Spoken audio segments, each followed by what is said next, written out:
자, 그러면 실제 문제 풀이 들어갑니다. 데이터 척도에 대한 이해죠. 설명으로 옳지 않는 것은 자, 제목을 읽습니다. 단위 확인합니다. 그러고 나서 선택지 보러 가는 거죠. 내가 학생들에게 평소에 이렇게 잔소리합니다. 지금 죽고 싶더라도 표 제목과 단위는 확인하고 죽어라. 왜냐하면 이거 두 개만 보는 순간 답을 찾을 수 있기 때문이다. 자, 선택지에서 측정치에 해당되는 진수를 찾아보는 겁니다. 뭘까요? 같은 양이죠. 단위는 퍼센트인데 실측치에 대해서 논하고 있습니다. 이것은 죽었다 깨나도 알 수 없습니다. 앞에서 봤죠. 실측치가 없는 상황에서 비율만 가지고 실측치를 찾으라는 거죠. 이것은 어느 누구도 할 수 없습니다. 신도 못합니다. 그래서 이것만 가지고도 답을 찾는 거죠. 그랬더니 실제 이렇게 들려지고 있죠. 신기했다. 맞습니다. 이처럼 표 제목과 단위만 확인하고서 답을 찾을 수 있는 문제가 수두룩합니다. 자, 이 문제는 실제 기출문제입니다. 옳은 설명을 찾으라는 거죠. 제목이 있고 단위 확인합니다. 단위 실측치가 아니라 산출값이죠. 자, 제목이 비중입니다. 그러면 비중 관련 진수를 찾아가면 나머지는 뭐죠? 실측치에 대한 설명이죠. 퍼센트로 표시한 데이터 가지고 실측치를 찾으라는 겁니다. 할 수 있다 없다? 없습니다. 이처럼 제목과 단위만 확인하고서도 답을 바로 고를 수 있는 거죠. 5번 보세요. 5시간 이상 봉사 4시간 초과 있지만 5시간 이상에 대한 데이터는 없죠. 그래서 5번 틀렸죠.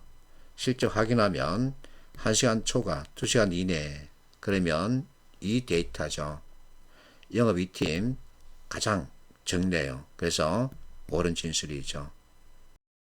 자, 앞에서 자료해석 문제 선택지 진술 크게 3가지 특정 상황에 대한 진술 바로 되었나 특정 상황에 대한 표현 바로 쓰고 있나 계산할 게 있으면 계산 바로 했나 이 3가지를 묻는다 그랬죠. 자, 비중에 대해서 얘기하고 있기 때문에 비중 관련 진술이어야 하죠. 근데 나머지는 퍼센트 가지고 실측치를 찾고 있죠. 틀렸습니다. 이 3가지 진술 방식에서 벗어나지 못합니다. 그래서 실측 데이터와 가공 데이터에 대한 이해가 필요한 거죠. 데이터 척도에 대한 설명입니다. 자, 봉사활동 시간 이것은 실측 데이터죠. 통계표 작성자는 이와 같은 실측 데이터를 가지고 있겠죠. 근데 내가 받은 시험지에는 이것이 없다면 즉 비중 관련 데이터라면 나는 실측 데이터를 알 수 있다 없다? 없습니다. 왜? 통계표 작성자가 나에게 주지 않았기 때문에. 그래서 제목과 단위만 보고서 빨리 판단할 수 있어야 하는 거죠. 이 내용은 내가 만든 것이 아니라 어느 학자의 책에서 내가 발견하고서 여러분에게 보여주고 있는 겁니다. 백분율은 수와 직접 비교할 수 없다. 왜냐하면 백분율은 상대적 단위다. 하지만 수는 실제 값이기 때문이다. 그래서 실적 데이터와 산출 데이터를 구분하라고 한 겁니다. 이것을 구분하지 못하면 이와 같은 오류가 나타날 수밖에 없습니다. 자, 제목이 물가지수입니다. 단위는 퍼센트죠. 그러면 이것은 실적 데이터가 아니라는 거죠.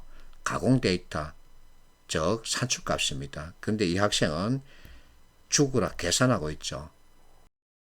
답은 2번이죠. 자, 물가지수는 어떤 공식에 넣었을 때 나온 값입니다. 가공값이죠. 이것을 가지고 하수도료, 상수도료 서로 비교하고 있죠. 그래서 틀린 거죠.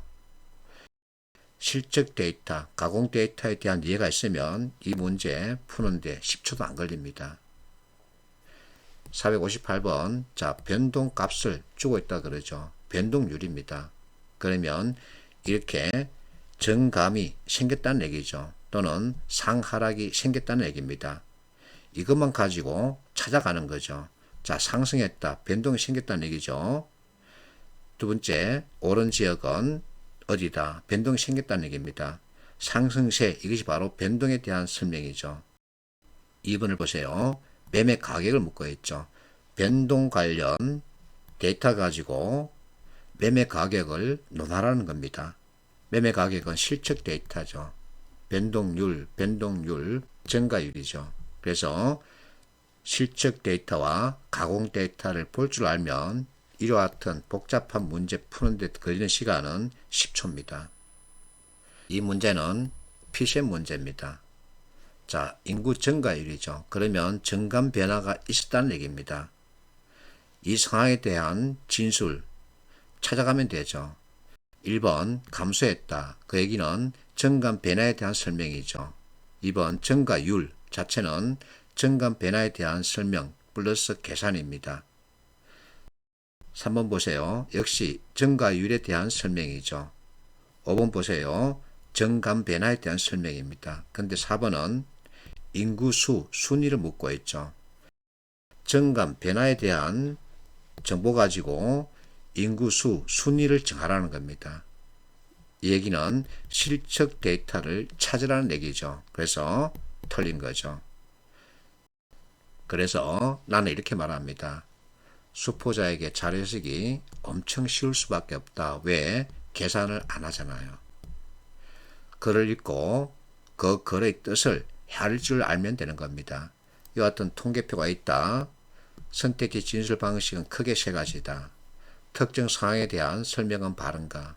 두 번째, 특정 상황에 대한 표현, 문장이나 단어가 바르게 쓰였나?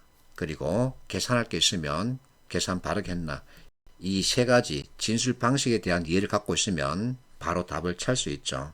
그리고 선택지 진술, 해석형과 계산형으로 나눌 수만 있으면 됩니다. 계산형 진술에 들어가는 이와 같은 표현들 암기하면 되죠. 그리고 선택 진술에서 이와 같은 것을 발견하면 바로 내가 했듯이 동그라미 치면 되는 거죠. 그렇게 하면 그룹핑이 되는 거죠. 이것만 할 줄 알면 됩니다. 그러면 수포자 자료 해석만큼은 포기할 이유가 하나도 없습니다. 문장 뜻을 제대로 볼 줄 알면 되는 거죠.